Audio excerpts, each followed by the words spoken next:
तो लीजिए सुनिए शुभदा उपन्यास का द्वितीय अध्याय। लेखक शरद चंद्र चट्टोपाध्याय। श्री सदानंद चक्रवर्ती को गांव के आधे आदमी सदा भैया कहकर पुकारा करते थे और आधे कहते थे सदा पगला। इस हलुदपुर ग्राम में ही उनका मकान था। उनके पिता विशुद्ध परिपाटी के हिंदू थे। उनका ख्याल था कि अंग्रेजी सीखने के बाद आदमी के धर्म भ्रष्ट हो जाने की आशंका रहा करती है और इसी आशंका से उन्होंने पुत्र को पढ़ना लिखना नहीं सिखाया और आवश्यकता भी महसूस नहीं हुई।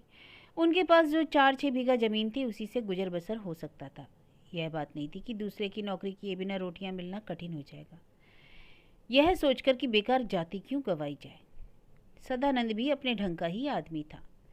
खेती बाड़ी का काम किया करता, भजन गाता और इस द्वार से उस द्वार पर, उस द्वार से इस द्वार तक घूमता रहता। गांव में ऐसा कोई मुर्दा नहीं होता जिसे शमशान ले जाने के लिए वह उत्सुकतापूर्वक तैयार न रहा करता। दूर के रिश्ते की एक बुआ के अलावा दुनिया में अपना कहने को उसका दूसरा कोई नहीं था। इसलिए गांव भर के लोगों को उसने अपना बना लिया था। सभी लोग उसके आत्मीय थे। सभी के साथ उसने अपना कोई ना कोई संबंध बना रखा था। किसी को वह काका कहता, किसी को भैया, किसी को दीदी तो किसी को चाची। उसके इस प्रकार के व्यवहार के कारण उसके लिए सभी के घर के दरवाजे सदा खुले रहते। बचपन में सदानंद के पिता ने कन्या के पिता को बहुत सा धन देकर उसका विवाह किया था, परंतु भाग्य दोष से 1 वर्ष के भीतर ही वधू की मृत्यु हो गई थी। तब से लेकर आज 6 वर्ष बीत गए। वह अकेले ही जीवन व्यतीत करता आ रहा था। रुपए पैसे का प्रबंध न हो सकने के कारण अथवा अनिच्छावशी उसने दोबारा विवाह नहीं किया। जिस कुल में उनका जन्म हुआ था वह इतना उत्तम नहीं था कि लोग दहेज देकर उसके यहाँ कन्या का विवाह करते। काफ़ी रुपए दिए बिना विवाह नहीं हो सकता था। इसलिए जब कोई विवाह की बात छिड़ता तब वह कहा करता कि इतने रुपए कहाँ मिल सकेंगे कि विवाह करूं। आज दोपहर के बाद से ही आकाश में बादल की उमड़ गुमड़ हो रही थी। सब लोग हाथ पर समेट अपने अपने घर में बैठे थे। चारों तरफ निस्तब्धता छाई थी। रासमणी बुआ ने पुकार कर कहा, ललना घर में एक बूंद पीने का पानी नहीं, जा बिटिया जल्दी से घाट पर से गगरी पानी तो भर ला। बगल में गगरी दबाकर ललना गंगा जी के घाट पर पहुंची। जल भरकर 2 पग भी वे अग्रसर ना हो पाई थी कि बड़ी बड़ी बूंदें पड़ने लगी। ललना तेजी से पैर बढ़ाती हुई चली। रास्ते में ही सदानंद का मकान था। चौपाल में बैठा हुआ भजन गा रहा था। नीचे से ही रास्ता गया हुआ था। ललना उधर से ही लेकर होकर लौट आ रही थी। उसे देखकर सदानंद ने गाना बंद कर दिया और पुकारा, भीग क्यों रही हो ललना? जरा सा हंसकर ललना ने कहा, तुमने गाना क्यों बंद कर दिया? गीत रुक गया। चलो जाने दो वह बात, तुम बेकार में भीगो मत, जरा देर के लिए यहाँ खड़ी हो जाओ। बरामदे में आकर ललना खड़ी हो गई। कुछ देर तक ललना के मुंह की तरफ देखने के बाद सदानंद ने कहा, खड़ी क्यों हो, घर जाओ। क्यों? अरे पानी जब और बरसने लगेगा तब कैसे जाओगी? ललना ने सोचा बात तो ठीक है। 2 कदम वह बढ़ी पर बाद में फिर लौट पड़ी। क्यों लौट पड़ी हो? सदानंद ने कहा, कल रात में मुझे बुखार आ गया था। भीगने पर तबीयत अधिक खराब हो सकती है, तो मत जाओ, यहीं खड़ी रहो। अब सदानंद फिर अपनी धुन में गाने लगा। गगरी भूमि पर रखकर ललना गीत सुन रही थी। मधुर कंठ से निकला हुआ मधुर गीत उसे बहुत ही प्रिय मालूम हो रहा था। बीच में ही सदानंद रुक गया तो ललना ने कहा, बंद क्यों कर दिया गाना? अब ना गाऊंगा। क्यों? मन नहीं करता। ललना और कुछ ना बोली। यह बात सभी लोगों को मालूम थी कि सदा पगला दिन भर में कितनी ही असंभव और अप्रासंगिक बातें मुंह से निकाला करता है।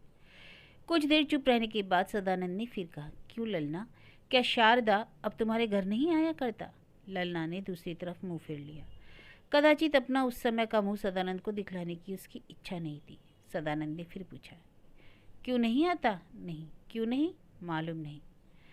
सदानंद ने फिर गाना शुरू कर दिया। उसका गाना समाप्त हो गया, लेकिन वर्षा रुकने का नाम नहीं ले रही थी। ललना ने गगरी उठाकर बगल में दबाई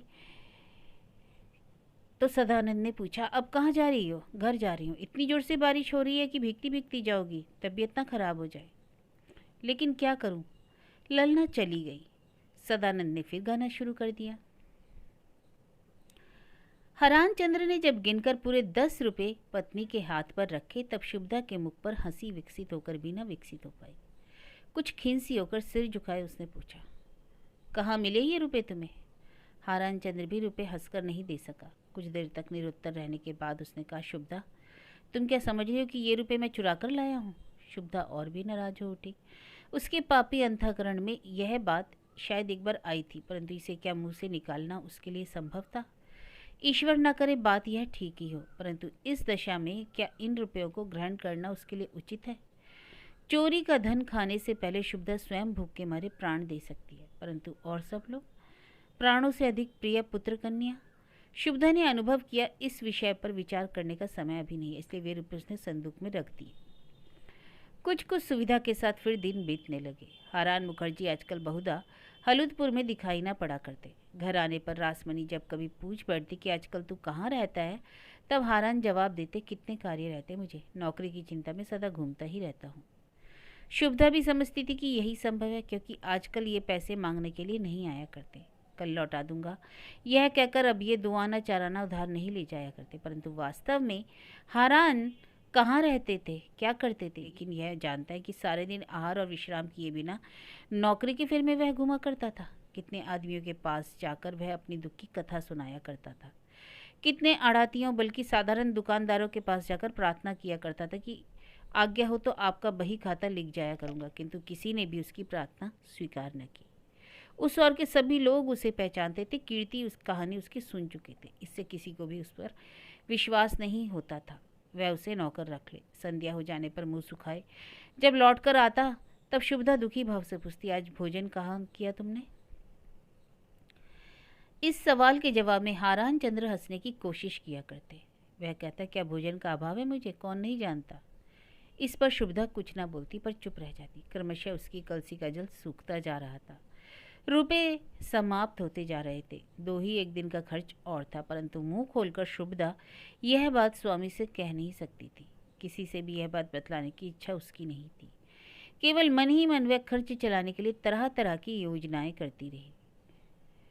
आज 3 दिन के बाद बहुत रात बीत जाने पर स्वामी के थके हुए दोनों पैरों को दबाते दबाते शुभदा मन ही मन बहुत तर्क वितर्क करती रही। बात को बाध्य होकर उसे मुँह खोलना ही पड़ा। वह बोली, अब कुछ नहीं है, सब रुपए समाप्त हो गए। आंखें बंद कर बहुत ही साधारण भाव से हारान चंद्र ने कहा, 10 रुपये चल ही कितने दिनों तक सकते हैं। दूसरे दिन सवेरा होने से पहले ही हारान चंद्र चले गए। ललना सदा की भांति घर का कामकाज करने लगी। रासमणी भी जैसा कि उनका नियम था स्नान करके आ गई और मिट्टी के महादेव बनाकर पूजा करने लगी। केवल शुभदा ही थी जिसके हाथ पांव एक प्रकार से खाली हो गए थे। मुंह सुखाए वह कहीं बैठ जाती तो वहां से उठकर कहीं खड़ी हो जाती, फिर काफ़ी देर चुपचाप खड़ी रहती। ललना ने देखा 8 बज रहे हैं, किंतु माँ इधर उधर का समय अपना व्यतीत कर रही है, प्रातः कृत्य से निर्मित होने तक की, और उसका ध्यान नहीं। वह बोली, माँ आज अभी तक तुम घाट पर नहीं गई? नहीं, अब जा रही हूँ। कुछ देर बाद ललना फिर लौट कर आई। उसने माँ को फिर वहीं पूर्वतः बैठे हुए देखा तो आश्चर्य से बोली, अब क्या हुआ माँ? कुछ नहीं। अरे इस तरह क्यों बैठी हो, क्या करूँ? क्यों स्नान नहीं करोगी, खाना ना बनाओगी? शुभदा ने अपने दोनों ही कातर नेत्र कन्या के मुख पर डाल दिए। डरते डरते बोली, आज कुछ भी तो नहीं। क्या नहीं है? कुछ भी तो नहीं है, घर में मुट्ठी भर चावल तक नहीं। ललना का मुंह सूख गया। वह बोली, तब क्या होगा माँ, लड़के क्या खाएंगे? शुभदा बोली, भगवान जाने। कुछ देर बाद शुभदा फिर बोली, ललना क्या तू एक बार अपनी बिंदु बुआ के पास ना हो आवेगी? क्यों माँ, शायद वे कुछ दे दे। ललना चली गई।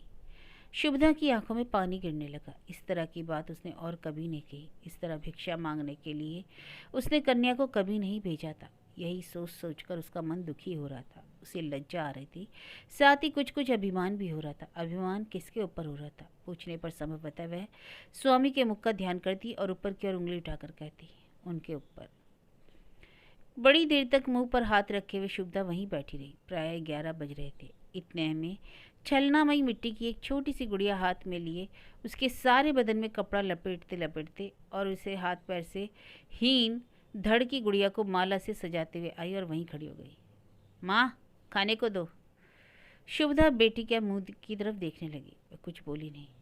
फिर छलना बोली, समय हो गया ना माँ, खाने को दो। तो भी उत्तर नहीं मिला। इस हाथ की गुड़िया उस हाथ में लेकर छलना जरा और भी ऊंचे स्वर में बोली, खाना शायद अभी तक नहीं बना माँ। सिर हिलाकर शुभदा बोली, नहीं। क्यों नहीं बना? शायद तुम काफ़ी दिन चढ़े तक सोती रही हो। बात को उसने मन में जाने कौन सी बात आई, वह रसोई घर में गई और अत्यंत ही विस्मित होकर चिल्ला पड़ी। शायद अभी चूल्हे में आग भी ना पड़ी है। शुभदा बाहर से उद्विग्न होकर बोली, अब जलाने जा रही हूँ। बाहर छलना खड़ी हुई माँ का मुख देखकर अब शायद वह भी खिन्न हो गई। पास ही बैठकर बोली, माँ अभी तक कुछ बना क्यों नहीं? अब बनेगा। माँ तुम आज इतनी उदास क्यों हो? इतने में भीतर से रोगग्रस्त माधव ने क्षीण स्वर में पुकारा, माँ। शुभदा बहुत ही उतावली के साथ उठकर खड़ी हो गई। छलना मई भी उठकर खड़ी हो गई। वह बोली, माँ तुम बैठो, मैं जाकर माधव के पास बैठती हूँ। अच्छा जाओ बेटी। इधर घर से निकलकर ललना भवतारण गंगोपाध्याय के यहाँ गई और खिड़की के रास्ते से उसने घर में प्रवेश किया, परंतु विंध्यवासिनी वहाँ नहीं थी। पिछली रात में ही वह ससुराल चली गई थी। उसे अचानक चला जाना पड़ा, वरना एक बार शुभदा से भेंट करके तो वह जाती। मुंह सुखाए हुए ललना वहाँ से लौट आई। रास्ते में किसी तरह उसके पैर उठना ही नहीं चाहते थे। गंगोपाध्याय महोदय के घर जाते समय लज्जा के भार से वह दबी जा रही थी। पैर उठाए नहीं उठते थे, परंतु वहाँ से खाली हाथ लौटने पर उसे और अधिक लज्जा मालूम पड़ी। उसने ना जाने क्या सोचकर दूसरा रास्ता पकड़ लिया और गंगा जी के घाट की तरफ चली। पास ही चक्रवर्ती परिवार का घर था। बाहर गौशाला के पास सदानंद एक बछड़े को तरह तरह के नामों से पुकार रहा था। वहीं जाकर ललना खड़ी हो गई। बुआ जी घर पर है? नहीं, वे कहीं गई हैं। ललना इधर उधर करके पीछे हट गई। सदानंद ने बछड़े को छोड़ दिया। ललना की तरफ मुँह करके बोला, क्या बुआ जी से कुछ काम था? हाँ। वे तो घर में नहीं है, मुझे बतलाने से क्या वह ना हो सकेगा? ललना भी यही बात सोच रही थी, परंतु सदानंद के यह प्रश्न करते ही लज्जा के कारण उसका सारा मुखमंडल लाल हो गया। घर में कुछ खाने को नहीं है इसलिए आई हूँ। छी, यह बात भी क्या कहने योग्य है? क्या एक दिन खाए बिना ना चलेगा? किंतु और सब लोग? शुभदा के मन में भी एक दिन ठीक यही बात आई थी। आज ललना के मन में भी यह बात आई, किंतु उसका स्वर नहीं खुला। जो व्यक्ति कभी इस प्रकार की दशा में पड़ चुका है वही जानता है कि मुंह से निकालना कितना कठिन है। केवल वही अनुभव कर सकता है कि एक भला आदमी जब वह बात कहने के लिए किसी के पास जाता है तब उसके हृदय में कितना आंदोलन, कितना घात प्रतिघात होता है। बात मुंह से निकलने से पहले जीवा की एक एक शिखा अपने आप ही पंगु होकर अंदर ही अंदर लिपट जाती है। ललना मुंह खोलकर कुछ न कह सकी। सदानंद शायद उसके मन का भाव बहुत कुछ भांप गया। उसका मुख देखकर ही सदानंद ने उसके अंतःकरण की अवस्था का बहुत कुछ अनुमान कर लिया। इससे उसने ललना का हाथ पकड़ लिया। वह पागल तो था ही, सभी लोग जानते हैं। पागल सदानंद की बुद्धि कभी ठिकाने नहीं रहती। वह ऐसे कितने ही काम कर डालता था जो दूसरे लोग नहीं कर सकते थे। जिस काम के लिए दूसरों को संकोच का अनुभव हुआ करता वह धड़ाके से कर डालता। ठीक हंसते हंसते बोला, शायद आज ललना को अपने सदा भैया से लज्जा हो रही है। सदा पागल से ही क्या कोई लज्जा करता है? इतना कहकर उसने हाथ छोड़ दिया। कहा, बात क्या है, बताती क्यों नहीं? सदानंद के कंठ स्वर और उसकी बातों का भाव एक ही तरह का था। हंसते हंसते भी वह कभी कभी ऐसी बात कह डाला करता जिसे सुनकर आंखों में पानी उमड़ आता। सदानंद के इस प्रश्न का भी ललना ने कोई उत्तर नहीं दिया। तब उसने मुंह उठाकर गंभीर भाव से धारण कर लिया और कहा, क्यों री ललना, कुछ हुआ है क्या? नीचा मुंह किए हुए आंखें पहुँचकर रूंधे हुए कंठ से ललना बोली, मुझे 1 रुपया दो। सदानंद पहले की तरह और अधिक जोर से हंसा। यही बात थी? यह शायद अपने भाई से कहने लायक नहीं समझा तूने, परंतु रुपया लेकर क्या करोगी? यह बतलाने में ललना को और लज्जा आ रही थी। जरा इधर उधर फिरा कर लज्जा के कारण और भी लाल होकर बोली, घर में बाबूजी नहीं है। सदानंद भीतर घुसा और वहाँ से लौटकर 1 की जगह 5 रुपये उसने ललना के हाथ पर धर दिए। बात को वह बोला, अच्छा आदमी हो तो उसे लज्जा भी करनी चाहिए, पागल से क्या लज्जा? बात को दूसरी ओर मुंह फिरकर वह जरा हंसता हुआ बोला, जब कभी कोई काम लगे पहले ही आकर इस दीवाने पागल से कहा करो। क्यों कहा करोगी ना? ललना ने जब देखा मेरे हाथ पर कई रुपए रख दिए गए तब बोली, क्या होगा इतने रुपए का? रख देने पर सड़ तो नहीं जाएंगे? तो क्या हुआ, इतने रुपयों की जरूरत हमें नहीं। सदानंद ने जब देखा कि ललना रुपए लौटाने जा रही है तब उसने उसका हाथ पकड़ लिया। कातर भाव से बोला, छी बचपना मत करो। ये रुपए यदि काम ना आए तो किसी दिन आकर उन्हें लौटा जाना, या किसी से बतलाना नहीं। अगर बतलाना जरूरी हो तो कहना कि पागल सदानंद ने 1 आना प्रति रुपया के हिसाब से ब्याज पर दिया है। दिन का कुल समय इसी तरह बीत गया। सब लोगों ने भोजन किया, किंतु शुभदा ने उस दिन जल तक ग्रहण नहीं किया। रासवानी ने बहुत बकझक की, ललना ने बहुत आग्रह किया, परंतु उस दिन किसी तरह भी उसने कोई चीज मुंह में नहीं डाली। संध्या हो जाने के बाद हारान चंद्र के घुटनों तक धूल लपेटे हुए उन्होंने घर में प्रवेश किया। माथे के बाल अस्त व्यस्त हो गए थे। उनकी धोती की लांग में एक और तो लगभग 2 सेर चावल था और एक और थोड़ा सा नमक, थोड़े से आलू, थोड़े से परवल तथा और न जाने कौन कौन सी चीजें बंधी हुई थी। खोलते हुए शुभदा रो पड़ी। चावल भी एक तरह का नहीं था, महीन, मोटा, अरबा, सेला सब मिला हुआ था। शुभदा ने अच्छी तरह समझ लिया कि मेरे स्वामी ने हम लोगों के लिए यह सब द्वार द्वार पर भिक्षा मांगकर इकट्ठा किया है। संध्या होने से थोड़ी देर पहले माधव ने कहा, बड़ी दीदी, शायद अब मैं अच्छा न हो सकूंगा। ललना ने स्नेहपूर्वक भाई के माथे पर हाथ रखकर प्यार किया और बोली, अच्छे क्यों ना होंगे, 2 दिन में अच्छे हो जाओगे। कैसे? इस बार तुम जरूर अच्छे हो जाओगे। और अगर ना हो तो?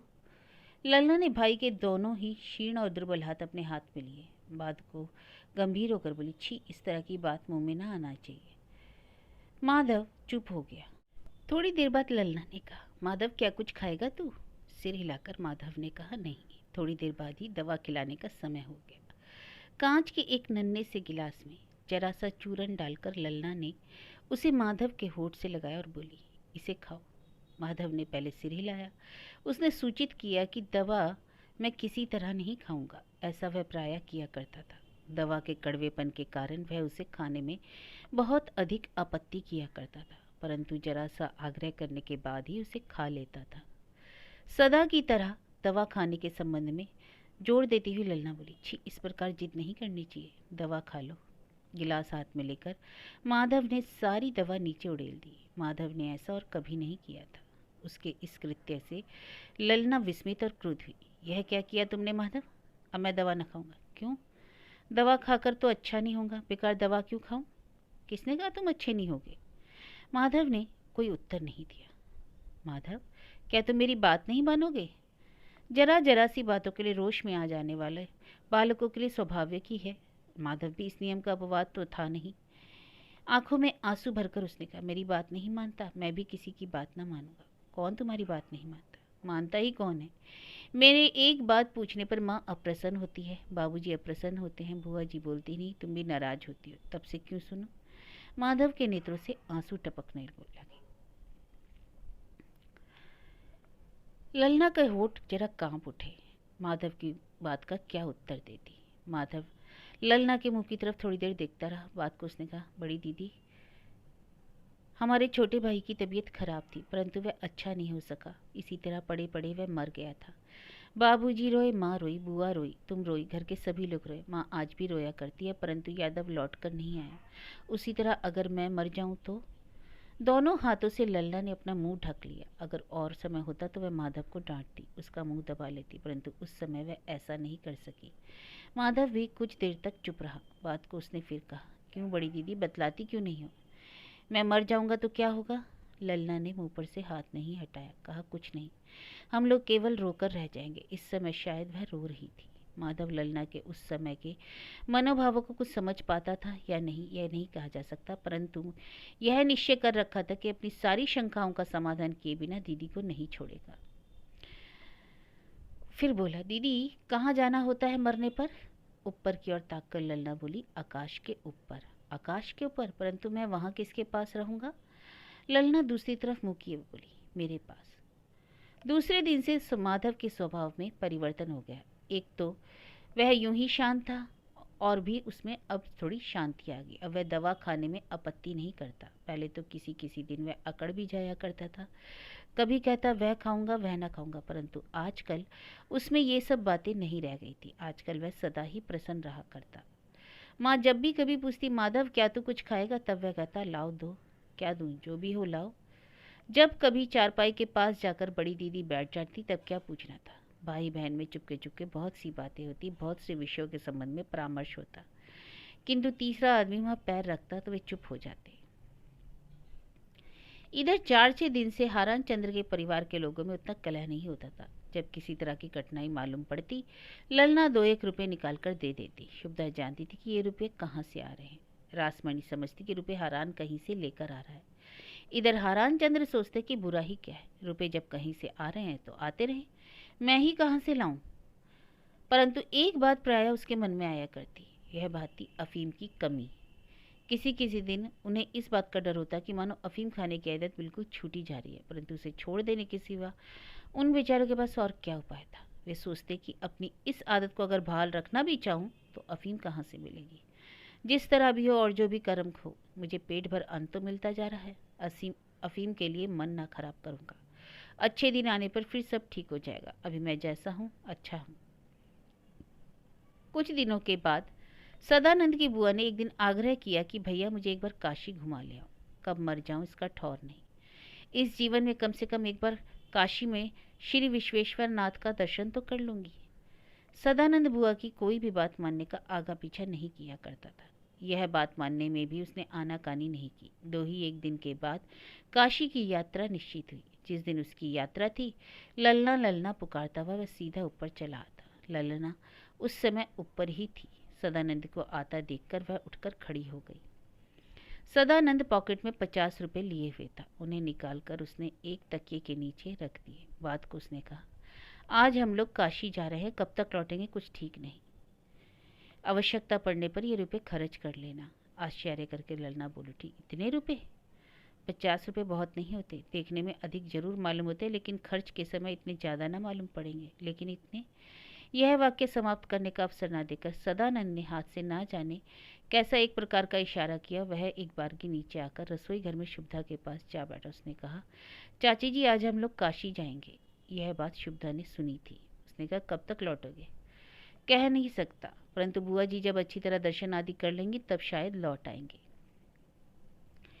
एक लंबी सांस लेकर शुभदा ने कहा, अच्छी बात है भैया, मैं आशीर्वाद देती हूँ कि कुशलतापूर्वक यात्रा समाप्त करो। और हंसकर सदानंद वहां से चला गया। दूसरे दिन लल्ला ने आधे रुपए तो अपने पास रख लिए और आधे माता को दे दिए। उसने कहा, माँ जाते समय सदा भैया ये रुपए देते गए हैं। नेत्रों को विस्फारित करके शुभदा वे रुपए गिनने लगी। उन्हें गिन चुकने के बाद बेटी की ओर देखकर उसने कहा, शायद उस जन्म में सदानंद मेरा कोई था। सिर हिलाकर लल्ला ने कहा, मालूम तो ऐसा ही पड़ता है। इतने रुपए क्या आदमी किसी को दे सकता है? लल्ला ने उत्तर नहीं दिया। लल्ला, क्या सदानंद पागल है? क्यों? तो वह ऐसा क्यों करता है? दुखियों का दुख देखकर दुखी होना क्या पागल का काम है? तब लोग उसे पागल क्यों कहते हैं? जोर से हंसकर लल्ला ने कहा, लोग यूं ही कहा करते हैं। हरान मुखर्जी के परिवार में आजकल एक प्रकार से कोई भी कलेश नहीं था। भोजन वस्त्र आराम से लोगों को मिल जाया करता, परंतु 10 आदमी 10 तरह की बातें कहने लगे। कोई कहता, इस हरान ने नंदी महोदय के बहुत से रुपए खा लिए। कोई कहता, यह साला बड़ा आजकल बड़ा आदमी बन बैठा है। कोई कुछ कहता, कोई कुछ। दोनों समय चूल्हा नहीं जलता।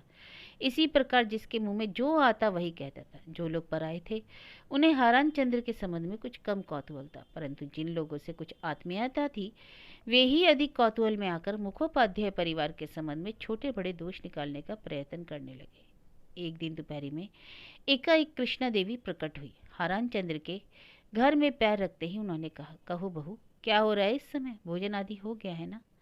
शुभदा ने कहा, हाँ अभी तो अवकाश मिला है इसमें। तब पान के साथ तमाल पत्र कूचते कूचते और पीक फेंकते फेंकते कृष्णा देवी एक उपयुक्त स्थान पर बैठ गई। उन्होंने कहा, क्यों बहू, हारान आजकल क्या काम कर रहा है? करेंगे क्या? नौकरी आदि प्राप्त करने के लिए दौड़ धूप कर रहे हैं।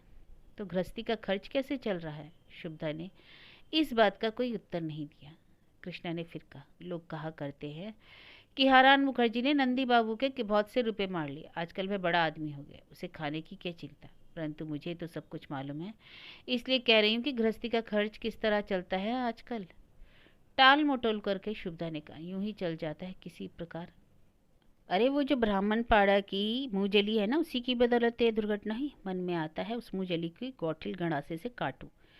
इस बात की ओर कर्णपात तक ना करके शुभदा ने कहा, क्यों दीदी, तुम्हारा भोजन हो गया?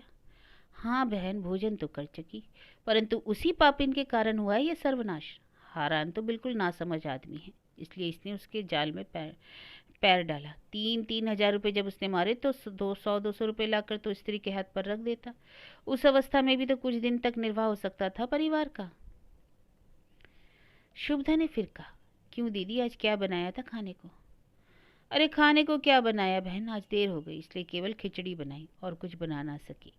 परंतु सोचने की बात है कि उसको जरा ईश्वर का बहना हुआ। बेचारे ने 2 रुपए के लिए जब इतना हाथ पैर जोड़ा तब जाकर बक्से से निकाल कर दिया, परंतु क्या भगवान कहीं चले गए? ब्राह्मण को जब उसने इस तरह मटिया मेट कर ही डाला, तुम्हारी जैसी सती के स्त्री के आंसू बहाए, तब क्या उसके लिए कोई दंड ना मिलेगा? देख लेना, कहे देती हूँ। शुभदा उतावली के साथ बोल उठी, क्यों दीदी, बिंदु इस तरह अचानक ससुराल चली गई? अच्छा हाँ, शायद उसके ससुर को एकाएक हैजा हो गया, परंतु अब तुम गृहस्थी का प्रबंध कैसे करोगी? मैं क्या कर सकती हूँ, भगवान जो करेंगे वही होगा। यह तो होगा ही, कृष्णा ने जरा लंबी सांस लेकर कहा, परंतु सबसे अधिक चिंता का कारण है तुम्हारी छोटी लड़की। धीरे धीरे बड़ी हो गई, अब यदि उसका विवाह नहीं होता तो बुरा मालूम पड़ेगा। 10 आदमी 10 तरह की बातें कहेंगे। उसके विवाह के लिए क्या कोई प्रबंध हो रहा है? शुभदा जब मुरझाए हुए मुख से एक लंबी सांस ले रही थी, तब ललना आकर उस जगह पर पहुंच गई। छलना की चर्चा कुछ तो वह सुन पाई थी और कुछ अनुभव करके वह समझ गई कि बंगाली की कन्या का विवाह बिना निर्वाह नहीं। चाहे माता पिता उसका विवाह सुख से करें या दुख से, विवाह न कर सकने पर संभवतः जाति से अलग होना ही पड़ता है। शुक्ल पक्ष की एकादशी की रात में दोपहर बीत चुके थे। भागीरथी के तट पर एक टूटा फूटा शिवजी का मंदिर था। आसपास झाड़ियां उगाने के कारण प्राय आधा भाग छिपा हुआ था। उसी मंदिर के चबूतरे पर एक 22 वर्ष का युवक बहुत देर से बैठा हुआ था, मानो किसी की प्रतीक्षा कर रहा था। नाम था शारदा चरण राय। हलुदपुर नामक ग्राम के ही एक धनवान आदमी का एकमात्र पुत्र। पढ़ा लिखा कहाँ तक है यह तो ठीक ठाक नहीं मालूम, परंतु उसके बुद्धिमान, व्यवहार कुशल तथा काम काज में निपुण होने के संबंध में किसी को संदेह करने का कोई कारण नहीं था। पिता के वृद्ध हो जाने के कारण घर गृहस्थी का सारा कामकाज वह स्वयं चलाता आ रहा था। शारदा चरण की माता जीवित नहीं थी। वे जब तक संसार में थी तब तक हारान मुखर्जी के परिवार के साथ उनके परिवार की बड़ी ही घनिष्ठ आत्मीयता थी। रासमणी तथा शारदा की माता में परस्पर बड़ा प्रेम था। अब उनके जीवन का भी अंत हो गया था। साथ ही साथ इन दोनों परिवार के पारस्परिक प्रेम तथा आत्मीयता का भी अंत हो गया था। विशेषतः शारदा चरण के पिता राम मनोहर बाबू दरिद्र के साथ किसी प्रकार का भी संबंध रखना उचित नहीं समझते थे। बात यह है कि ललना जब छोटी बालिका थी तभी से शारदा से उसकी बहुत बनती थी। बाद को ललना का विवाह हुआ। हारान बाबू की आर्थिक अवस्था उस समय शोचनीय नहीं थी। जहाँ तक संभव था खूब धूमधाम के साथ उन्होंने बड़ी कन्या का विवाह किया था, परंतु दुर्भाग्यवश 2 वर्ष के भीतर ही विधवा होकर वह पिता के घर लौट आई। ललना का शारदा चरण के प्रति जो प्रेम था, उसके विधवा हो जाने पर वह स्थायी रहा। उस अनुराग में कमी न होकर दिन प्रतिदिन वृद्धि होती गई। जैसे जैसे उन दोनों की अवस्था बढ़ने लगी, वैसे ही वैसे यह भी अनुभव करने लगे कि हम दोनों में जो प्रेम है उसका परिणाम कुछ सुखदायी न होगा। शारदा चरण भले ही इस बात का अनुभव ना करता रहा हो, किंतु ललना अब इसे भली भांति हृदयंगम करने लग गई थी। इसका फल यह हुआ कि ललना ने धीरे धीरे प्रेम की दुकान बंद करनी आरंभ कर दी। अब ललना शारदा चरण के पास नहीं जाती, स्वयं उसे भी अपने पास आने को न कहती। वह उनके प्रति किसी प्रकार का प्रेम प्रदर्शन भी नहीं किया करती। पहले की तरह आजकल गुप्त रूप से पत्र भी वह शारदा चरण के लिए नहीं लिखा करती। ललना के इस प्रकार के परिवर्तित मनोभाव के कारण शारदा चरण बड़े संकट में पड़ गया था। पहले तो ललना को बहुत समझाया और उसके इस परिवर्तन के संबंध में उसने बहुत ही असंतोष प्रकट किया और उसकी उदासीनता का औचित्य सिद्ध करने के लिए बहुत सी युक्तियां भी प्रदर्शित की, किंतु अंत में एक दिन उसने साफ ही कह दिया कि अब मुझे यह सब अच्छा नहीं लगता। शारदा चरण भी उस दिन नाराज हो उठा। उसने कहा, अब यदि नहीं अच्छा लगता तो इतने दिनों तक क्यों अच्छा लगता रहा? अभी तक तो बचपना था, अब मैं बड़ी हो गई हूँ। बड़ी हो जाने पर शायद ये अच्छा नहीं लगना चाहिए। नहीं, जरा सोच कर तो देखो। बात खत्म भी ना होने पाई थी कि ललना बोल उठी, अब समझने बूझने का मतलब नहीं, तुम मुझे अब बुरी सलाह मत दो। शारदा चरण क्रुद्ध हो उठा। उसने कहा, तो क्या मैं तुम्हें बुरी सलाह देता हूँ? कुपरा परामर्श नहीं देते क्या? देता हूँ, हाँ देते हो। तो आज तुम अपने सारे संबंध का अंत कर दें। अच्छी बात है, अब इस जीवन में मैं तुमसे कभी बात ना करूँगा। यह बातचीत हो जाने के बाद वे दोनों अपनी अपनी राह चले गए। रास्ते भर शारदा चरण गरजते गरजते गया। इधर ललना ने आंखें पहुँचते पहुँचते रास्ता तय किया। यह बात आज से 4 वर्ष पहले की थी। 4 वर्ष के बाद शारदा चरण आज फिर आकर बैठा था टूटे हुए शिव मंदिर के में ललना से मिलने की आशा से। पहले की बातों को एक तरह से भूल चुका था। अगर नहीं भूल चुका था, जो भूलता जा रहा था, ललना ने ही अनुरोध करके शारदाचरण को यहाँ बुलाया था। यही कारण था कि पहले की बातें एक एक करके उसके मस्तिष्क में उदित हो चली थी। शारदाचरण के मन में बहुत सी बातें आने लगी। वह सोचने लगा, आज ललना 4 वर्ष के बाद फिर आएगी, मेरे पास बैठेगी। शारदा का अंतस्थल मानो कांप उठा। आनंद के कारण रोमांच हुआ है। उसके मन में आया, अब क्या बात है, क्यों आएगी मेरे पास, क्या अनुरोध है, उससे मेरा क्या संबंध है। रात का 1 बज रहा था। एक स्त्री घूंघट में मुंह ढके उसी रास्ते से चली आ रही थी। उसकी तरफ निगाह जाते ही शारदाचरण ने सोचा, क्या यह ललना है? ललना ही तो है, इतनी बड़ी हो गई। ललना बैठ गई। आज बहुत दिनों के बाद दोनों एक दूसरे के मुंह करके चंद्रमा के प्रकाश में शिवजी के भग्न मंदिर के चबूतरे पर बैठे रहे। देर तक कोई किसी प्रकार की बात नहीं मुंह से निकाल सका। बात को साहस करके शारदाचरण ने कह डाला, मुझे यहाँ किस आशय से बुलाया है? मेरा एक काम है। क्या काम है? बतलाती हूँ। फिर थोड़ी देर बाद स्तब्ध रहने के बाद उसने फिर पूछा, क्या काम है? ललना ने कहा, अच्छा बतलाती हूँ। पहले तुम मुझे प्यार करते थे, क्या अब भी वह तुम्हारा प्रेम मुझ पर है? जिस भाव भंगिमा से यह प्रश्न किया गया था, उसके कारण शारदाचरण को बहुत ही आश्चर्य हुआ। उसने कहा, यह बात पूछने से तुम्हारा क्या आश्चर्य मतलब? अगर मैं कहूँ हाँ प्यार करता हूँ? मुस्कुराकर लज्जित भाव से ललना बोली, मेरे साथ विवाह करोगे? शारदाचरण जरा पीछे हटकर बैठा, बोला, नहीं। क्यों ना करोगे? तुम्हारे साथ विवाह करने पर मेरी जाति चली जाएगी। मान लो जाति चली ही गई तो क्या होगा? खाऊंगा क्या? खाने की चिंता तुम्हें ना करनी होगी, परंतु पिताजी को तो यह काम पसंद ना होगा। पसंद होगा, तुम उनकी एकमात्र संतान हो। अगर चाहो तो उन्हें पसंद करने के लिए बाध्य कर सकते हो, ललना ने कहा। कुछ देर बाद शारदाचरण ने कहा, तो भी यह संभव नहीं है। क्यों? इसके बहुत कारण हैं। मान लो पिताजी पर दबाव डालकर मैंने उन्हें इस बात को तैयार भी कर लिया कि वे तुम्हारे साथ मेरे विवाह की बात किसी तरह मान लें, परंतु हमारा तुम्हारा विवाह होते ही मैं जाति से अलग कर दिया जाऊंगा और जातिच्युत होकर इस हलुदपुर में निवास करना हमारे लिए सुखकर नहीं होगा। इधर मेरे पास इतना धन भी नहीं है कि तुम्हें लेकर कहीं विदेश में चला जाऊं और आनंद से वहीं रहूं। इसके सिवा हमारे तुम्हारे संबंध की बात खत्म हो चुकी है, वह अब खत्म होकर ही रहेगा। ऐसी ही मेरी भी इच्छा है और यही मंगल भी है। कुछ देर तक मौन रहने के बाद ललना ने कहा, अच्छी बात है, ऐसा ही सही, परंतु क्या तुम मेरा एक उपकार कर सकोगे? कहो, अगर मेरे करने योग्य होगा तो कर दूंगा। कार्य वह शक्ति तुम्हारी शक्ति से परे नहीं, परंतु तुम करोगे या नहीं मैं नहीं कह सकती। बतलाओ, तुम अपनी शक्ति के अनुकूल भरसक प्रयत्न करके मैं देखूंगा। तुम मेरी बहन छलना के साथ विवाह कर लो। जरा सा हंसकर शारदाचरण ने कहा, क्यों, उसके लिए वर नहीं मिल रहा? कहाँ मिल रहा है? हम लोग दरिद्र हैं, और कौन इतना उदार व्यक्ति है जो आसानी से दरिद्र के घर में विवाह करेगा? केवल यही एक कठिनाई नहीं है, हम लोग कुलीन हैं और इस कारण कुलीन में ही विवाह भी करना होगा, अन्यथा जाति को तिलांजलि देनी होगी। यदि इस बात पर विचार न करना होता तो संभव था कि कोई न कोई वर मिल जाता।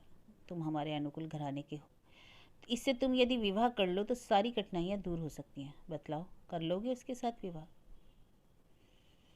पर मैं तो पूर्ण रूप से पिता की आज्ञा के अधीन हूँ, उनकी सम्मति के बिना मैं कुछ नहीं कर सकता। तो उनकी स्वीकृति लेकर विवाह कर लो। मुझे जहाँ तक मालूम है इस विवाह के लिए वे अपनी स्वीकृति नहीं देंगे, ललना ने दुखी भाव से कहा। देंगे क्यों नहीं? शारदाचरण, तो मैं साफ साफ बताए देता हूँ, छिपाने से कोई लाभ नहीं। मेरे पिताजी कुछ लालची आदमी हैं, उनकी इच्छा मेरे विवाह करके कुछ धन प्राप्त करने की है। तुम्हारे यहाँ कुछ ना मिलेगा ये निश्चय है, इससे विवाह भी ना हो सकेगा। बहुत विहल होकर ललना बोली, हम लोग दरिद्र हैं, कहाँ पावेंगे देने को? इसके सिवा धन का तुम्हें प्रयोजन क्या है? धन तो काफ़ी है तुम्हारे पास। दुखित भाव से धीरे से हंसकर शारदाचरण ने कहा, यह बात तो मैं समझता हूँ, पर तो वे तो नहीं। अगर तुम समझा कर करोगे तो जरूर समझ जाएंगे। मैं केवल एक बार उनसे कहूँगा, समझा कर न कह सकूँगा तो कैसे काम बनेगा? इसके बाद मैं क्या करूँ? तो शायद तुम्हारी ही इच्छा नहीं है विवाह करने की। नहीं, छलना जैसी कन्या तुम्हें आसानी से मिल सकेगी। वह सुंदर है, बुद्धिमती है, कामकाज में निपुण है। इस कारण उसके साथ विवाह करके तुम एक उपयुक्त गृहस्थी प्राप्त करने में समर्थ हो सकोगे। साथ ही एक दरिद्र का उपकार भी हो जाएगा, एक ब्राह्मण की जाति और वंश मर्यादा की रक्षा हो जाएगी। मैं भी आजन्म तुम्हारे साथ बिकी सी रहूंगी। तो बताओ, क्या तुम यह विवाह कर सकोगे? पिताजी जो कुछ कहेंगे मैं वही करूँगा। आज मैं तुमसे सब बातें कही डालती हूँ, इस जन्म में कदाचित फिर कहने का अवसर ना पाऊंगी, इससे कह रही हूँ। तुमसे मैंने कभी लज्जा नहीं की, आज भी ना करूँगी। सब बातें साफ कह देती हूँ। मैं सदा से तुमसे प्यार करती आई हूँ, आज भी करती हूँ। यह बात पहले एक बार कही थी, बहुत दिनों के बाद आज फिर एक बार और आखिरी बार कह रही हूँ। तुम मेरे एकमात्र अनुरोध की रक्षा नहीं कर सके। कदाचित मेरा यह आखिरी अनुरोध है। जो होना था हुआ, ऐसा और कभी ना होगा। तुम्हें मैंने व्यर्थ इतना कष्ट दिया, इसके लिए तुम मुझे क्षमा करना। शारदा चरण ने मन ही मन क्लेश का अनुभव किया। उसने देखा कि ललना चली जा रही है। इससे उसने कहा, इस संबंध में मैं पिताजी से अनुरोध करूंगा। ठीक है, करना, किंतु मैं पिता की आज्ञा के अधीन हूँ। हाँ, मैं सुन चुकी हूँ। अगर तुम कुछ कुछ कर सका तो मैं तुम्हें सूचित करूँगा। अच्छी बात है। ललना, मुझे क्षमा करना। हाँ, कर दिया मैंने, ललना ने कहा। नक्शा मेरा है, निकालो तो बच्चों 4 आने पैसे। गड्डी हाथ से लेकर गिनने के बाद श्रीमान हरान चंद्र मुखर्जी ने बहुत ही होशियारी के साथ उन्हें पॉकेट में रख लिया। 8 आने रखता है, इस बार देखूं भाग्य में क्या बदा है। हरान चंद्र ने अपने सामने सैकड़ों जगह पर टूटी हुई चटाई पर ठोककर 8 आने पैसे रख दिए और ताश हाथ में ले लिया। साथ ही लोग उत्कंठा से अपने अपने पत्ते देखने लगे और कुछ क्षण के बाद ही 2-3 हाथ उछालकर हरान चंद्र ने फिर नक्शा, इस बार बांधो, रुपये निकालो। हरान चंद्र ने हवाले से 1 रुपया करके गड्डिल के हाथ में उसके सामने ताश फेंक दिया और जितने साथी थे सभी के सभी मुंह सुखाए ढूंढ ढूंढ कर अपने अपने खजाने से पैसे निकालने लगे। और चाहिए, और चाहिए, बस करो, अभी नहीं, 15 पर रुक जाओ। गए तुम लोग फिर। देखो, इस बार फिर मेरा ही नक्शा होगा। और रात्रि व्यतीत होते होते हरान चंद्र ने जब स्थान का परित्याग किया तब रुपये और पैसों की अधिकता के कारण उनकी दोनों ही ओर से जेब काफ़ी भारी हो रही थी। उस दिन की सारी रात उन्होंने बाहर ही बाहर बिताई, घर नहीं गए। दूसरे दिन भी वे कभी इस दुकान तो कभी उस दुकान की सैर करते करते दोपहर हो गई। अंत में 4 बजते बजते जब हरान चंद्र ने घर में प्रवेश किया तब तक आंखें बिल्कुल लाल लाल हो गई। मुख, नाक, धोती, अंगोछा आदि से गांजे की बड़ी जोर की दुर्गंध आ रही थी। स्नान करके जब वे भोजन करने के लिए बैठे तब शुभदा भी जाकर उनके सामने बैठी और बोली, आज बहुत देर हो गई। अरे क्या करूं भाई, काम के झमेले में देर हो ही जाती है। क्या तुमने अभी तक भोजन नहीं किया? शुभदा चुप रही। नहीं किया भोजन अभी तक? नहीं, अब करूंगी। दुखित हो हरान चंद्र ने कहा, यह सब तुम्हारा बहुत ही अनुचित कार्य है। मेरा कुछ ठीक तो रहता नहीं। अगर मैं सारे दिन ना आऊँ तो तुम क्या भूखी ही पड़ी रहोगी? तो एक ग्रास अन्न मुख में डालने के बाद हरान चंद्र ने कहा, सवेरे तुम मुझसे रुपयों के लिए कह रही थी ना? हरान चंद्र किस मतलब से ऐसा कह रहे थे यह बात शुभदा की समझ में नहीं आई। इससे उसने कहा, नहीं तो मैंने कब रुपए मांगे थे तुमसे? नहीं मांगे थे, मेरा ख्याल था कि तुम रुपए के लिए कह रही थी।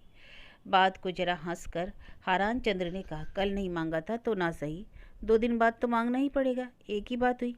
मेरे कपड़े की छोर में 8 रुपये बंधे हैं, उनमें से 5 तुम ले लो। सिर हिलाकर शुभदा बोली, अच्छा। आज शुभदा बहुत विस्मित हुई। बहुत दिनों से ऐसा नहीं हुआ था। इधर काफ़ी अरसे से हरान चंद्र इस प्रकार स्वेच्छा से शुभदा के हाथ पर पैसे रखने नहीं आए थे। भोजन आदि हो जाने पर शुभदा ने पूछा, रुपये कहाँ मिले? हरान चंद्र के मुंह से हंसी निकल आई। उन्होंने कहा, अजी रुपयों के लिए हम लोगों को चिंता नहीं करनी पड़ती। पुरुष जाति के पेट में बुद्धि हो, उसके लिए पृथ्वी पर रुपये बिखरे पड़े रहते हैं, समझती हो ना? शुभदा ने क्या समझा नहीं जानती, लेकिन उसने प्रतिवाद नहीं किया। इस घटना के बाद 2 मास का समय बीत गया। आज संध्या समय शुभदा ललना के पास बैठकर अत्यंत खिन्न भाव से बोली, ललना, क्या आज कुछ नहीं है बेटी? कुछ नहीं है माँ। कितने दिन तो तूने यही बात कही थी, बाद में कभी 2 आने कभी 4 आने निकाल कर देती रही। देख बेटी, शायद कुछ हो, नहीं तो आज रात किसी के मुंह में एक बूंद पानी भी ना पड़ सकेगा। माता का कातर मुख तथा आंसुओं से रिंधा हुआ गदगद स्वर सुनकर ललना रो पड़ी। कुछ नहीं माँ, मैं तुम्हारे पैर छूकर कह रही हूँ, कुछ नहीं है। अब माता पुत्री दोनों रोने लगी। शुभदा इसलिए रो रही थी कि उसने अकारण कन्या का अविश्वास किया, परंतु ललना के आंसू बहाने का कारण दूसरा ही था। इससे पहले यह कह देने के बाद भी मेरे पास कुछ नहीं है, कुछ ना कुछ दे दिया करती थी, किंतु आज सचमुच कुछ नहीं दे सकी। सदानंद जो 50 रुपये दे गया था, उसकी अंतिम कुछ पाई भी आज प्रातःकाल ही समाप्त हो चुकी थी। ललना खीन भाव से सोच रही थी कि हाय, सब लोग क्या खाकर यह रात्रि व्यतीत करेंगे। किसी को खाने देने की समर्थ ना हो सकने पर माँ के मन की अवस्था कैसी होगी? सवेरा होने पर किसके पास भिक्षा के निमित्त जाना होगा? यह सब सोचते सोचते उसके नेत्रों से आंसू आ गए। बिंदु से कुछ मिल जाया करता था, किंतु वह वहाँ थी ही नहीं। सदानंद उसका सहायक था, लेकिन वह भी वहाँ नहीं था। परंतु चिंता का क्या केवल इतना ही कारण था? आज 2 दिन से हरान चंद्र के दर्शन नहीं हुए थे। वे या तो अफीम की दुकान पर होंगे या जुए के अड्डे पर। यहाँ हरान चंद्र का भी थोड़ा सा हाल बताए देते हैं। वे गांजे का दम लगाया करते, अफीम खाया करते, 4-6 पैसे उधार ले लिया करते और कभी 2 आना कभी 4 आना झूठ बोलकर शुभदा से वसूल कर लिया करते। जब इस प्रकार उन्हें पैसे ना मिलते और मात्रा के अनुसार अफीम और गांजा प्राप्त करने का कोई साधन ना दिखाई पड़ता, तब वे तिलक लगा लेते और सारे शरीर में राख और विभूति लगाकर ब्राह्मण संतान की अंतिम वृत्ति भिक्षा का भी अवलंबन किया करते। परंतु जुए का रहस्य उन्हें समुचित रूप से ज्ञात नहीं था। आजकल जुए की ही और हरान चंद्र का आकर्षण अधिक था, जैसा कि जुए के खेल में प्रायः हुआ करता है। अर्थात प्रारंभ में 2-4 पैसे मिल जाते और कभी 2-4 रुपयों का लाभ हो जाता। वैसा हरान चंद्र के संबंध में भी हुआ। प्रारंभ में वे कुछ पा जाया करते थे, परंतु जैसे जैसे दिन बीतते गए वैसे उनका भाग्य संकुचित होता गया। शुभदा को उस दिन उन्होंने 5 रुपये दे दिए, वही उनकी अंतिम देन थी। बाद को उन्हें कभी बिल्कुल ही कुछ ना मिला हो, यह बात नहीं थी। कभी कभी वे कुछ कुछ पाप भी जाया करते, किंतु आय की अपेक्षा व्यय ही अधिक होता। पहले हरान चंद्र हलूतपुर में कहीं निश्चिंत होकर बैठ नहीं सकते थे। अब ब्राह्मण पाड़ा में भी पैर रखना उनके लिए अत्यंत ही कलेशकर हो उठा था। रास्ते में जिस किसी से भी उनकी मुलाकात होती, वही किसी न किसी बात के लिए उनसे तकाजा कर बैठता। जितने भी आदमियों से हरान चंद्र का परिचय था, उन सभी से कुछ न कुछ उधार लिया, पर इसी वादे पर लिया कि कल दे दूंगा। किसी से 2 पैसे, किसी से 4, किसी से 2 आने तो किसी से 4 आने। बचने कोई नहीं पाया। 4 आने से 8 आना हर एक दुकानदार का भी उनके ऊपर चढ़ा हुआ था। इन सब कारणों से ब्राह्मण पारा में आजकल हरान चंद्र बहुत कम दिखाई पड़ा करते, परंतु संध्या के समय जब कभी अफीम की दुकान पर उनकी खोज की जाती, तब वे अवश्य एक किनारे पर बैठे हुए पाए जाते। अधिक रात्रि व्यतीत हो जाने पर किसी किसी दिन बेड़ा खोलकर जुए के अड्डे में भी प्रवेश करते दिखाई पड़ते। आजकल अधिकतर उनकी रात्रि यहीं व्यतीत हुआ करती थी। हरान चंद्र के पास पैसों की कमी हुआ करती थी, इससे वे जुए के अड्डे पर जाकर स्वयं बाजी नहीं लगा पाते, परंतु किसी दूसरे की बाजी में योगदान करके भी बीच बीच में 2-4 पैसे कमा लिया करते थे। खेल जम जाने पर लोगों की बहुधा उठने की इच्छा नहीं हुआ करती थी। वैसे समय में भी हरान चंद्र तंबाकू चढ़ा चढ़ा कर लोगों को दिया करते थे। अक्सर देखकर विजेता के पक्ष में वो 2 बातें कह भी दिया करते। कभी वे हंसी मजाक से लोगों का मनोरंजन करने लगते और कभी हाथ से जनेऊ लपेटकर श्री दुर्गा जी का जप करने लगते। इस प्रकार दाव जीतने वालों का मन प्रसन्न कर वे अफीम गांजा का हिसाब बांध लिया करते थे। जिस दिन कुछ अधिक पैसे हाथ में आ जाते, उस दिन 2 हाथ वे भी खेल लिया करते थे। कभी कभी खेल में कुछ जीत भी लिया करते। अगर हार जाते तो समझ लेते कि मानो गुड़ का लाभ चींटियों ने खा लिया। हाथ में 2-4 आने पैसे आ जाने पर किसके लिए संभव था कि वह उन्हें पा जाता। अफीम की दुकान पर पहुंचकर हरान चंद्र अपने पुराने ढंग के अनुसार मुसाहिब का आसन ग्रहण कर लिया करते थे। बहुतों को राजा दीवान आदि ऊंचे ऊंचे पदों पर अभिषिक्त करने के बाद शुभदा की मुखाकृति का स्मरण करते करते वे आकर घर में विराजमान हुआ करते। यहाँ अन्न का अभाव उनके लिए होता नहीं था, मानो उन्होंने यह समझ रखा था कि शुभदा की जमींदारी कभी छूटने की नहीं है। मेरी शुभदा मूर्तिमती अन्नपूर्णा है, उसका हाथ कभी खाली नहीं रह सकता। बात भी प्राय ठीक ही थी। और किसी को मिलता ना मिलता, किंतु उन्हें तो मुट्ठी भर अन्न मिल ही जाया करता। परंतु आजकल घर आने में उन्हें जरा कुछ कठिनाई अनुभव होती, कदाचित कुछ लज्जा मालूम पड़ती। जब वे घर के समीप आ जाते तो मानो पैर उठना ही नहीं चाहते। अंत में घर में प्रवेश करने के बाद तो उन्हें और अधिक दुखी हो उठना पड़ता। शुभदा जिस प्रकार पैर धोने के लिए जल लाकर उनके सामने रख देती, जिस प्रकार वह आकर उनके पैर पोंछ देती और जिस प्रकार थाली परोसकर वह उनके सामने रख देती और स्वयं मुंह सुखाए नितांत अवसन होकर मौन भाव से सामने बैठी रहती, उसके कारण हरान चंद्र का हृदय भी जाने कैसा हो उठता। स्त्री की विषादमयी मूर्ति देखकर अन्न का ग्रास मुंह में डाल दिए जाने पर भी आसानी से पेट में जाना नहीं चाहता। हरान चंद्र दिन में चाहे 5 बजे आते, चाहे रात में 3 बजे आते, वे शुभदा को चौके में थाली लगाकर बैठी हुई पाया करते। वह स्वयं आहार और विश्राम न करके उनका भोजन लिए बैठी रहती। एक बार भी वह मुँह से यह बात ना निकालती कि इतनी देर तुमने क्यों कर दी। एक बार भी वह नहीं पूछती कि इतनी रात तुमने कहाँ बिता दी। शुभदा का खिंतापूर्व मौन मुख ही हरानचंद्र को अधिक व्यग्र कर दिया करता। वह यह अनुभव किए बिना ही नहीं रह पाता था कि स्वामी होकर भी इतनी श्रद्धा, इतनी भक्ति प्राप्त करने का अधिकारी तो मैं नहीं। उसकी इतनी सेवा, इतने सम्मान का चुपचाप उपभोग करते रहना मेरे लिए उचित नहीं है। हरानचंद्र यह भी अनुनय करते कि एक आदमी बराबर अपराध करता जा रहा है और दूसरा आदमी उसे सभी अपराधों के लिए क्षमा करता जा रहा है। इस कारण अफीमची और गंजेड़ी होने पर भी उनके नेत्रों में लज्जा आ ही जाया करती थी। वे मन ही मन सोचा करते थे कि शुभदा एक बार भी तिरस्कार या भाव प्रकट नहीं करती, कभी वह इस प्रकार की भावभंगी भी नहीं करती कि ऐसा सूझो कि यह आचरण मेरे लिए सही नहीं है। हरानचंद्र जो इस प्रकार मन ही मन खीन और लज्जित हुआ करते थे, उसका कदाचित एकमात्र यही कारण था कि आजकल प्रतिदिन ही अपनी करतूत पर स्वयं उन्हें विचार करना पड़ता था।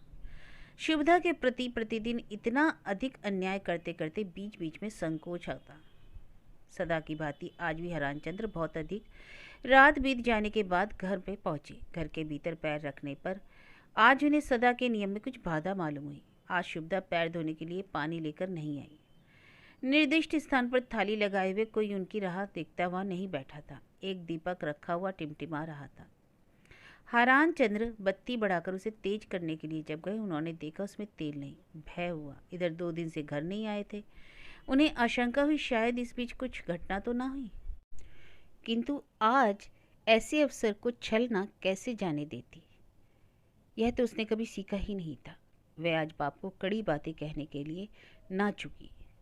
ललना अभी तक आड़ में खड़ी खड़ी सब बातें सुन रही थी। पिता के चले जाने पर वह धीरे धीरे छलना के सामने आकर बोली, छलना, क्या तुम्हें जरा भी बुद्धि नहीं? क्यों? किसे क्या कहना चाहिए सीखा नहीं तुमने? क्या बाबूजी को इस तरह की कड़ी कड़ी बातें कहकर खदेड़ देना उचित है? कुपित होकर छलना बोली, मैंने नहीं उन्हें खदेड़ा, वे स्वयं भाग गए। छी, कोई पिता को ऐसी बातें कहता है? क्यों नहीं कहता? अगर पिता जैसा पिता हो तो कुछ ना कहना चाहिए, परंतु बाप की चाल इस तरह की हो तो उसे सभी कुछ कहा जा सकता है। और किसका बाप इस तरह से जी छुड़ाकर भाग निकलता है? किसका बाप इस तरह से अफीम गांजे के नशे में चूर होकर बाहर पड़ा रहता है? मैं खूब कहूँगी अभी, और ना जाने क्या क्या कहूँगी। नाराज होकर ललना बोली, छलना तू यहाँ से हट जा। क्यों हट जाऊँ? तू ही क्यों नहीं हट जाती? तू मेरे ऊपर मालकिन का साधिकार जमाने की कोशिश ना किया कर।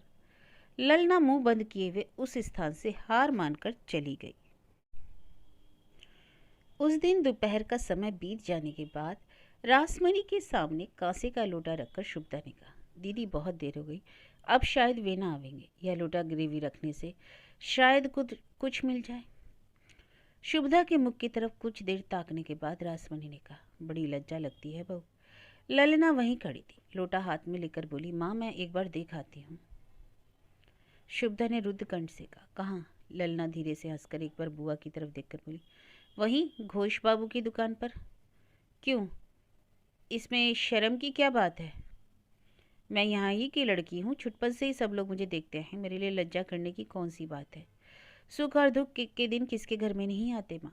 ललना को जाते देखकर रासमणी ने उसके हाथ से लोटा छीन लिया और बोली, तब मैं ही जाती हूँ। उस दिन 3 बजे के बाद सब लोगों का भोजन हुआ। सबके तृप्त हो जाने पर शुभदा ललना का हाथ पकड़कर उसे एक तरफ ले गई और उससे बोली, चुपके से थोड़ा सा सजने का शाक तो तोड़कर ले आ बेटी। विस्मित होकर बोली, इस समय शाक का क्या करोगी माँ? काम है बेटी। क्या काम है माँ? तू क्या करेगी जानकर? शुभदा हंसकर बोली। यह बात शुभदा ने जिस भाव भंगिमा से कही थी उससे ललना ताड़ गई कि इसका मतलब क्या है। उसने कहा, बटलोई में शायद भात नहीं है। भात है क्यों नहीं, तब शाक का क्या करोगी? गृहस्थ का घर है, जरा सा बनाकर रख लिया जाएगा तो क्या इसमें कोई हानि होगी? बहुत ही कातर भाव से ललना बोली, सच सच क्यों नहीं बतलाती हो माँ, क्या बात है? बात क्या है? तुम्हारे पैरों पड़ती हूँ माँ, ना छिपाओ। ललना माँ के पैरों को हाथ लगाने ही जा रही थी कि माँ ने उसे पकड़ लिया और भी जरा सा समीप हो उसके सिर पर बालों को कानों को के पास समेटते समेटते प्रसन्न मुख से बोली, एक आदमी के ही खाने भर का भात है, इससे अधिक नहीं। शायद वे आ जाए इसलिए तुम सजने के पत्ते चबाकर रह जाओगी। पहले की ही तरह जरा सा हंसकर शुभदा बोली, तो क्या सजने के पत्ते खाने योग्य नहीं होते क्या? हाँ, अखाद्य तो नहीं, किंतु क्या केवल उन्हें ही खाकर रहा जाता है? तो इससे क्या हुआ? अभी तू ही तो कह रही थी ललना की सुख और दुख की घड़ियां किसके यहाँ नहीं आती, इसलिए दुख की घड़ियां आने पर सुख के समय की बातों को भूल जाना चाहिए। जब इस और फिर भगवान की दया होगी तब सब कुछ होगा उस समय। यह बात कहते कहते शुभदा की आंखों में आंसू आ गए। रोते रोते ललना चली गई। जरा देर के बाद ही लौटकर सजने के थोड़े से पत्ते माँ के पैरों के पास रखकर आंखें पोंछती पोंछती चली गई। संध्या होने में अब भी देर थी। एक भिखारी बड़ी देर से ब्राह्मण पाड़ा की मोदी की एक दुकान पर एक बगल में खड़ा था। वह दुकान बहुत छोटी थी। पैसे 2 पैसे की चीज़ें लेने वाले लोग वहाँ आया करते थे। वहाँ कोई ऐसा ग्राहक नहीं था जिसे कुछ अधिक सौदा लेना हो, परंतु ग्राहकों की वहाँ कमी नहीं रहती थी। कोई आकर 1 पैसे का तेल खरीदता, कोई 2 पैसे की दाल खरीदता, कोई 1 छदाम का नमक। इस तरह सामान लेकर लोग अपनी अपनी राह चले जाया करते। भिखारी चुपचाप खड़ा था। बहुत देर तक खड़े रहने के बाद जब कुछ नहीं बोला, खड़े खड़े दुकानदारी ही देखता रहा, तब मोदी की दृष्टि उस पर पड़ी। भिखारी की तरफ देखकर उसने कहा, अरे तुम क्या लोगे जी? सिर हिलाकर भिखारी ने कहा, कुछ नहीं। नाराज होकर दुकानदार ने कहा, तब बेकार यहाँ खड़े होकर भीड़ तो मत लगाओ। उसी समय एक ग्राहक बोल उठा, शायद भिक्षा के लिए खड़ा है। यह सुनकर दुकानदार और गुस्सा हुआ। वह कटु स्वर में बोल उठा, जाओ जाओ, यहाँ कुछ ना मिलेगा, दिया बत्ती का समय है और तुम आयो भीख मांगने। भिखारी वहां से चल दिया। जरा देर के बाद फिर लौट आया, पहले के स्थान पर खड़ा हो गया। अरे फिर आ गए तुम? चावल खरीदोगे? कैसा चावल है, किस भाव से दोगे? मोटा चावल है। कहाँ है, दिखाओ तो जरा। एक छोटी सी पोटली निकालकर भिखारी ने कहा, यह देखो।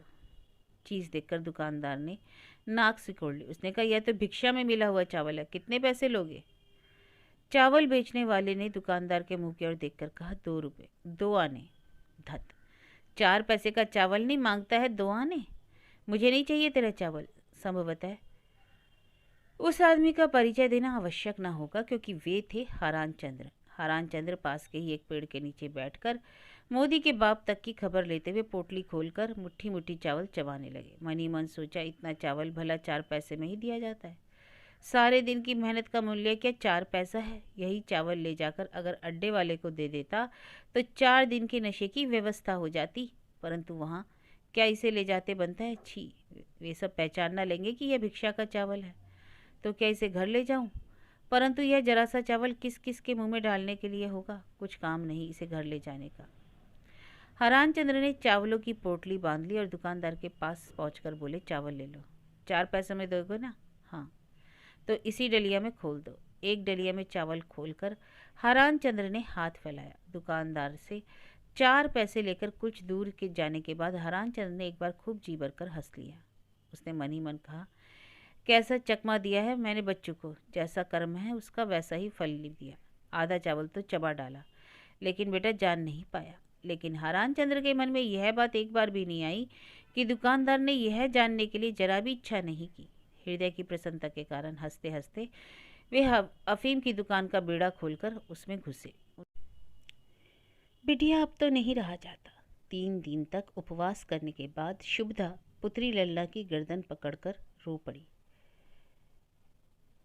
आंसू पोंछते हुए ललना बोली, अधीर क्यों होती हो माँ? ये दिन सदा तो नहीं बने रहेंगे, फिर अच्छे दिन आएंगे। रोते रोते शुभदा ने कहा, भगवान करे तुम्हारी बात ठीक निकले बेटी, लेकिन अब तो सहा नहीं जाता। आंखों के सामने तुम लोगों की इतनी दुर्दशा माँ होकर मुझसे नहीं देखी जाती। अब तो बिटिया मेरे मन में यही बात आती है कि मैं गंगा माता की गोद में स्थान ग्रहण करूं, और तू जिस तरह भी संभव हो इन सब की रक्षा करना। द्वार द्वार पर भिक्षा मांगना, ओह माँ होकर मुझसे अब नहीं देखा जाता। शुभदा जिस प्रकार रो उठी, उसी प्रकार कातर भाव से उसने बेटी का गला पकड़ रखा था। उसे देखकर पत्थर भी पिघल जाता। आज कितने दिनों बाद वह अपना धैर्य खो बैठी। कितने दुख कलेश उसने सहन किए थे, लेकिन आज वह बहुत अधीर हो उठी थी। यही कारण था कि आज उसे संभालना असंभव हो रहा था। जो कभी क्रुद्ध नहीं होता, जिसे कभी क्रोध आता हो, तब इतने जोर का क्रोध आता है कि संभाले नहीं संभलता, और जो बहुत ही शांत है, हृदय में जब तूफान आता है तो प्रलय होता है। यही हालत शुभदा की थी। इस कारण ललना बड़े संकट में पड़ गई। वह माता को किसी प्रकार भी नहीं समझा पाती थी कि इस प्रकार धैर्य छोड़ने, रोने धोने से विपत्ति कम ना हो सकेगी। हृदय फटकर गिर पड़े तो फिर उसे संभाल कर रखना संभव ना होगा। गंभीर रात में माँ बेटी यही लेटे लेटे सो गई। शुभदा को स्वामी के लिए बड़ा भय हो रहा था। आज 6 दिन हुए वे घर नहीं आए थे।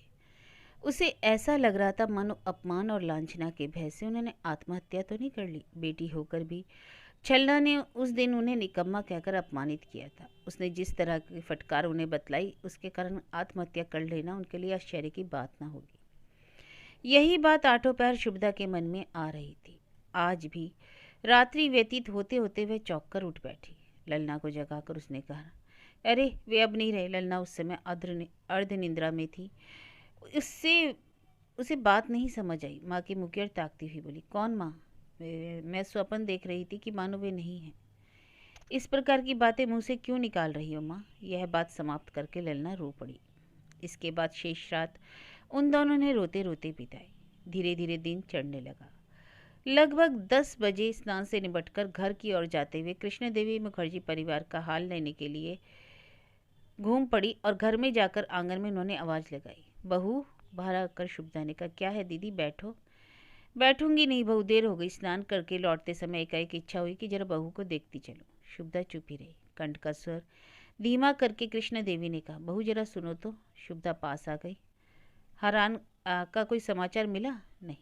आज कितने दिन हुए उन्हें घर से निकले? 6 दिन हो गए। 6 दिन? किसी को ब्राह्मण पाड़ा में नहीं भेजा? किसे भेजूं, कौन है जाने वाला? हाँ ये सो तो ठीक है, लेकिन तुमने मुझसे क्यों नहीं कहा? शुभदा ने जवाब नहीं दिया। जल की कलसी नीचे की तरफ खिसकी आ रही थी। उसे जरा सा उठाकर कृष्ण प्रिया ने कहा, क्या हाथ में कुछ रुपया पैसा है? कुछ नहीं। तब गृहस्थी का खर्च किस तरह चल रहा है? यूं ही किसी तरह। अच्छा तो ललना को जरा मेरे यहाँ भेज देना। जब वे चली गई तब ललना को बुलाकर शुभदा ने कहा, तुम्हें कृष्ण दीदी बुला गई हैं, तनिक हो आओ। क्यों? मैं नहीं जानती। ललना कृष्ण प्रिया की ओर चली। कुछ देर के बाद लौटकर उसने माँ के हाथ में 2 रुपये रख दिए और बोली, ये रुपये बुआ जी ने दिए हैं। आंचल के छोर में रुपये बांधकर शुभदा ने पूछा, क्या उन्होंने कुछ कहा भी है? उन्होंने कहा है कि तुम्हारे बाबूजी जब आवे तब मुझे सूचित करना। उस दिन शुभदा ने भगवान से बहुत ही प्रार्थना की, पूजा की। दालान में काली जी का जो पाठ रखा हुआ है उसके सामने वह हाथ जोड़े बहुत देर तक बैठी रही। तुलसी के चबूतरे पर भी वह बड़ी देर तक मस्तक रगड़ती रही। बाद को कुछ थोड़ी वस्तु मंगाकर वह स्नान कर घर लौट आई। उस दिन ठीक समय पर अपनी रुचि के अनुकूल भोजन पाकर छलनामयी बहुत ही प्रसन्न हो उठी। हंसती हंसती अपनी गुड़िया का विवाह पक्का करने के लिए दूसरे मोहल्ले में ललिता के घर की तरफ चली। रात में जब थोड़ा सा अंधेरा हो गया तब उस अंधेरे में अपना मुंह छिपाए हुए आज हरान चंद्र ने घर में प्रवेश किया। 6 दिन पहले वे जैसे थे वैसे ही आज भी थे। परिवर्तन हुआ था केवल उनके वस्त्र में। वर्ण उसका कोयले से भी अधिक काला हो गया था और गिरने पर संभवतः उसमें 100 से भी अधिक स्थानों पर ग्रंथियां बंधी हुई मिलती। समय पर उन्हें ठिकाने से भोजन आदि कराकर शुभदा ने ललना को बुला और मुस्कुराकर कहा, यदि मैं नित्य ही तुम्हारा मुंह देखकर उठा करूं तो बहुत अच्छा हो बिटिया। ललना भी मुस्कुराकर बोली, क्यों, क्या बात है माँ? दूसरे दिन होते ही ललना अपनी कृष्ण बुआ के यहाँ पहुंची। कल रात में बाबूजी आ गए। कृष्ण का मुंह प्रफुल्लित हो उठा, मानो उसके हृदय की एक बहुत बड़ी दुर्भावना दूर हो गई। मुस्कुराती हुई बोली, आ गए? अच्छी तरह से है ना? हाँ। तो इतने दिन तक कहाँ थे? नहीं जानती। बहू ने नहीं पूछा? नहीं।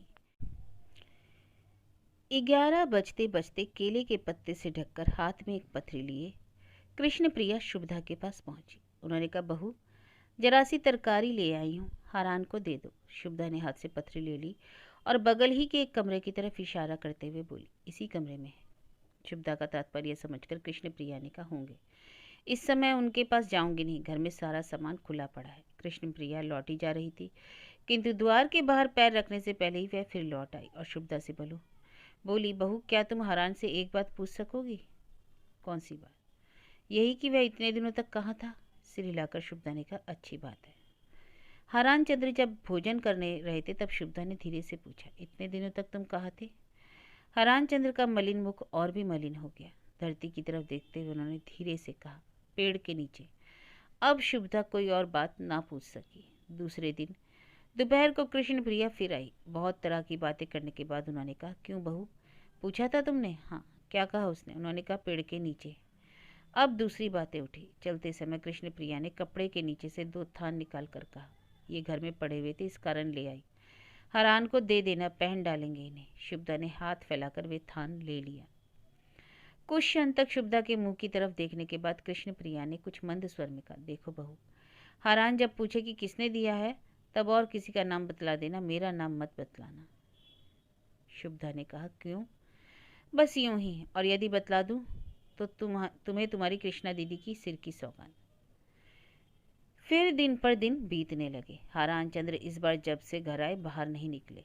इससे उनकी तरफ से शुभदा का भय दूर हो गया। उनकी दुर्भावना का अंत हो गया था, परंतु गृहस्थी का खर्च यही असली कारण था। किसी दिन एक आदमी ने 1 रुपया दान कर दिया, किसी दिन एक आदमी ने 2 रुपये भिक्षा के रूप में दिए। इससे तो एक परिवार का पालन नहीं होता, परंतु शुभदा की चिंता का केवल इतना ही तो कारण नहीं था। माधव के मुख की ओर देखते ही उसके शरीर का आधा खून पानी हो जाया करता। ऊपर से छलना भी उसकी चिंता का कारण थी। वह दिनों दिन बढ़ती ही जा रही थी, विवाह के योग्य हो गई थी। 2-4 मास और व्यतीत हो जाने पर समय का अतिक्रमण हो जाने की संभावना थी। उसकी ओर दृष्टिपात करने पर शुभदा को उद्धार का कोई साधन दृष्टिगोचर नहीं होता था। माधव के कारण उसे जितनी चिंता थी, उससे कहीं अधिक चिंता छलना के कारण थी। माधव का मुख देखने पर जब शुभदा के शरीर का खून पानी हो जाता, छलना का मुख देखने पर उसके शरीर में अस्थि पंजर तक तरल हो उठने का उपक्रम करते। लगातार इन सब दुश्चिंताओं के कारण शुभदा का शरीर जो प्रतिदिन सूखता जा रहा था, उसकी ओर चाहे और किसी का ध्यान न गया हो, किंतु ललना की दृष्टि से छिपा नहीं था। ललना देखा करती कि आजकल माँ गंगा जी के तट पर से एक घड़ा जल लाते लाते हाफने लगती है। तरकारी बनाते समय आलू और परवल के छिलके छुड़ाते में हाथ उनके रुक जाते थे। गांव की कोई भी स्त्री सुपारी काटने में शुभदा की बराबरी नहीं कर सकती थी, परंतु आजकल सरौता बराबर नहीं चलता। सुपारी का कोई टुकड़ा मोटा हो जाता, कोई पतला। भोजन भी अब वह 2 बार के स्थान पर एक ही बार दिन के 4 बजे किया करती। आग्रह करने पर वह कहती कि आजकल मुझे भूख नहीं लगती। माता की इस अवस्था का कारण ललना प्रायः एकांत में बैठकर आंखें पोंछा करती। किसी किसी दिन तो वह कमरे में का दरवाज़ा बंद करके खूब रोती। इससे अगर कुछ फल होना संभव हो सकता, लेकिन संसार में तो ऐसा होता नहीं।